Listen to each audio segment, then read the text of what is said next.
Assalamualaikum warahmatullahi wabarakatuh. Perkenalkan, nama saya Sofyana Umlarasati, NIM 111903, kelas A, jurusan Hukum Keluarga Islam.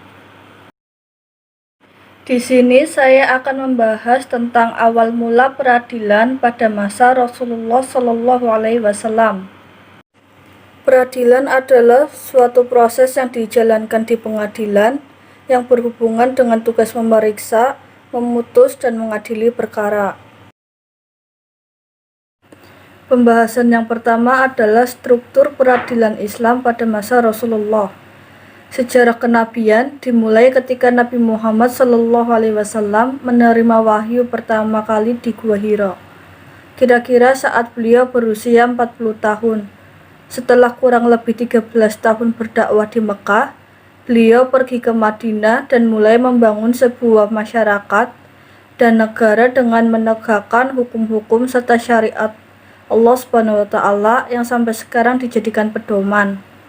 Keberadaan Nabi Shallallahu Alaihi Wasallam sendiri di masyarakat negara Madinah saat itu, jika dilihat dari konsep ketatanegaraan modern, menggabungkan ketiga institusi trias politika, yaitu ada kekuasaan legislatif atau sultah tasyriyah, yang kedua ada kekuasaan eksekutif atau sultah tanziyah, dan yang ketiga ada kekuasaan yudikatif atau sultan qadliyah.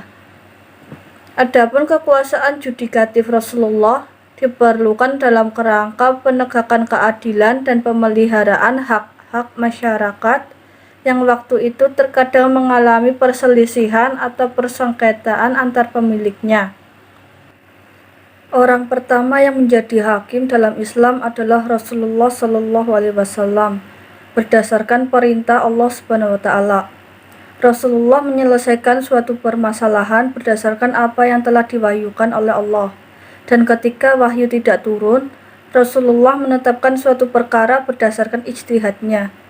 Dan ketika ijtihad Rasul keliru, maka Allah akan segera menegurnya dengan diturunkannya wahyu mengenai perkara tersebut. Dan dikala dunia Islam telah berangsur luas, telah banyak kota-kota yang menjadi majelis peradilan, barulah Rasul mengutus beberapa wali negeri ke daerah-daerah itu. Pendelegasian tugas yudikatif dilaksanakan dalam 3 bentuk. Yang pertama, Rasulullah mengutus sahabatnya menjadi penguasa di daerah tertentu, sekaligus memberi wewenang bertindak sebagai hakim untuk mengadili sengketa di antara warga masyarakat. Yang kedua, Rasulullah menugaskan sahabat untuk bertindak sebagai hakim guna menyelesaikan masalah tertentu. Penugasan ini biasanya dilaksanakan atas perkara tertentu saja. Yang ketiga, Rasulullah terkadang menugaskan seorang sahabat dengan didampingi sahabat yang lain untuk menyelesaikan suatu masalah tertentu dalam suatu daerah. Sebelum penugasan diberikan, Rasulullah Shallallahu Alaihi Wasallam terlebih dahulu menguji atau lazim dikenal fit and power test atau uji kepatutan dan kelayakan kepada sahabat yang ditugaskan. Ini digambarkan ketika Rasulullah Shallallahu Alaihi Wasallam menanyakan kepada Mu'adz bin Jabal perihal sikapnya dalam menyelesaikan perkara. Rasulullah pun sangat selektif dalam memilih sahabat untuk diangkat menjadi hakim. Hanya yang berkualitas dan berkredibilitaslah yang terpilih. Beliau juga bertindak selaku mufti, memberi fatwa kepada orang-orang yang memerlukannya. Maka pada diri beliau berpadulah 3 kedudukan, yaitu selaku hakim, selaku mubalik, dan selaku musyarori. Pembahasan yang kedua yaitu mengenai kekuasaan peradilan pada masa Rasul. Di zaman Rasulullah, masyarakat pencari keadilan dan kebenaran sangat mendambakan adanya lembaga peradilan menurut konsep Islam, yaitu berdasarkan Al-Quran dan hadis untuk menyelesaikan segala permasalahan atau sengketa antar umat. Oleh Rasulullah dibentuklah suatu lembaga-lembaga kekuasaan kehakiman Islam, yaitu terdapat kekuasaan Al-Qadha, kekuasaan Al-Hisbah, dan kekuasaan Mangzalim. Yang pertama ada kekuasaan al-qada. Kata al-qada secara etimologis atau harfiah berarti menyelesaikan, atau pengertian lain adalah memutuskan hukum atau membuat suatu ketetapan. Pengertian al-qada dalam istilah fiqh berarti lembaga hukum, juga dapat berarti perkataan yang harus diucapkan oleh seseorang yang mempunyai wilayah umum atau menerangkan hukum agama atas dasar mengharuskan orang mengikutinya. Pengertian al-qada dalam perspektif Islam adalah lembaga peradilan menurut ilmu hukum atau Rechtspraak dalam bahasa Belanda. Secara terminologis pengertiannya adalah sebagai daya upaya mencari keadilan atau penyelesaian perkara hukum yang dilakukan menurut peraturan-peraturan dan lembaga-lembaga tertentu dalam pengadilan. Dasar hukum dari lembaga peradilan dalam Islam bersumber dari Al-Quran dan As-Sunnah serta ijma ulama. Ketiga sumber tersebut memberikan petunjuk sangat jelas bahwa keadilan harus ditegakkan bagi setiap orang agar terjadi kedamaian dalam kehidupan bermasyarakat.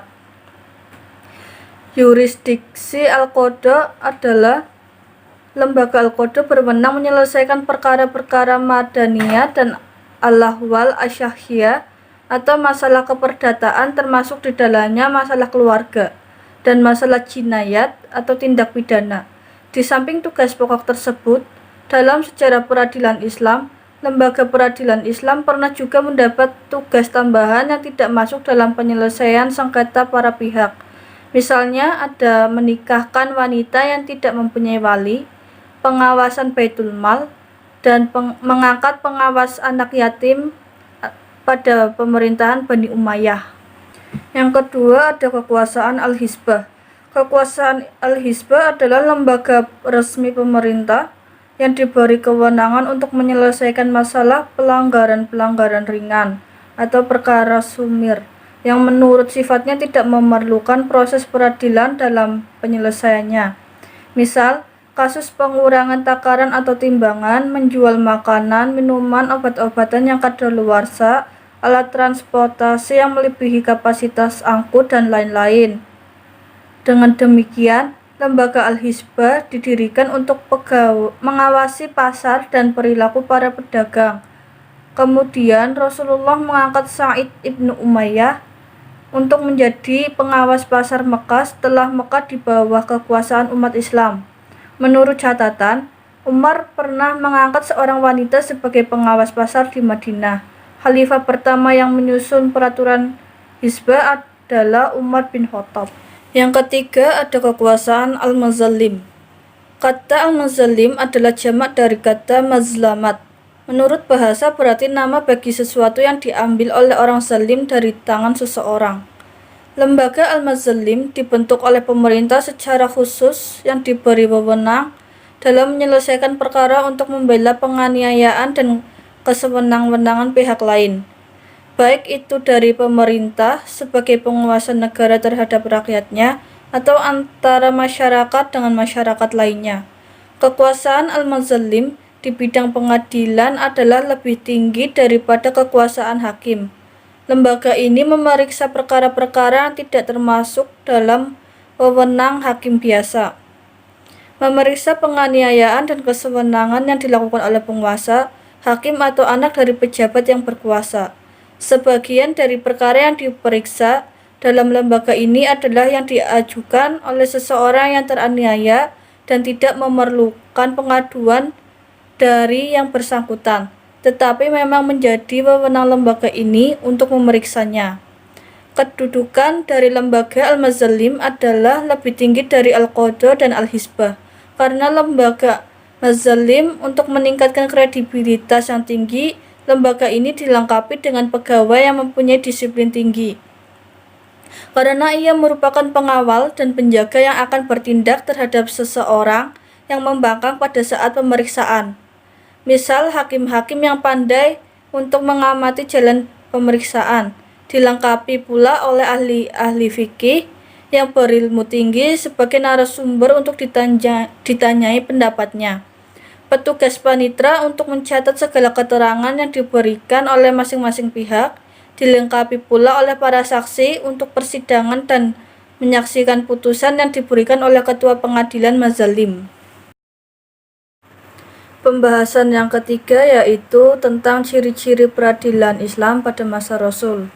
Menurut Dr. Atiyah Mustafa Musyrifah, sebagaimana yang dikutip oleh Asyadullah Al-Faruq, ciri khas peradilan pada masa Rasulullah setidaknya ada 5, yaitu yang pertama, tidak ada pemisahan kekuasaan di bidang peradilan dengan kekuasaan di bidang lain. Ini disimpulkan dari perkataan Ali, "Kalau kamu telah menerima keputusan itu, maka laksanakanlah. Tetapi kalau kamu tidak mau menerimanya, maka aku cegah sebagian kamu dari sebagian yang lain berbuat sesuatu," dan seterusnya. Yang kedua, ada kekuasaan di bidang peradilan menyatu dengan kekuasaan di bidang fatwa. Yang ketiga, hakim memiliki kemerdekaan dalam menetapkan hukum atas perkara yang dihadapkan kepadanya. Yang keempat, Rasulullah mendelegasikan kekuasaan di bidang peradilan kepada sahabat yang memiliki kemampuan secara tepat, cepat, dan memiliki kejujuran untuk menyelesaikan persoalan yang dihadapkan kepadanya. Yang kelima, belum terdapat lembaga permasyarakatan atau penjara sebagaimana yang dikenal di masa sekarang. Sekian penjelasan dari saya, kurang lebihnya mohon dimaafkan. Wassalamualaikum warahmatullahi wabarakatuh.